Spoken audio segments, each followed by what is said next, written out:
I was born September 1941 in a town called Reading, which is in Berkshire, a big county in England. And of course the war was on.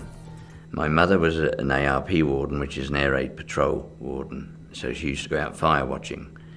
My father wasn't allowed to fight in the war because he was an electrician, and people with valuable jobs like that were needed to stay back. And that's how I came into the world at that time. Reading didn't get hit very much by the bombs. Fortunately, London got the worst of it. And my grandmother lived in London, and her house was wrecked. And all she was worried about, I heard from my grandfather, was the fact her clean underwear had been blown up in the bedroom. So she wasn't very happy about that, and so she hated the Germans even more for that reason, I think, rather than the war just for blowing up her knickers.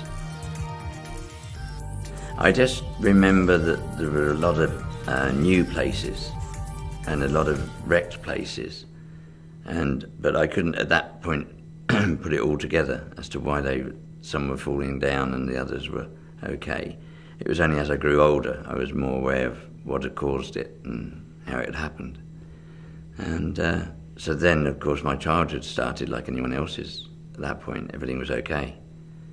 I remember we had stamps, so I couldn't have as many sweets as I wanted. You had a ration book with stamps, and you had to just choose very carefully. So I can remember those days. And when the rationing finished, I just remember my grandmother taking me to the shops and say, "Okay, have anything you want." And I thought, all my birthdays had arrived at the same time.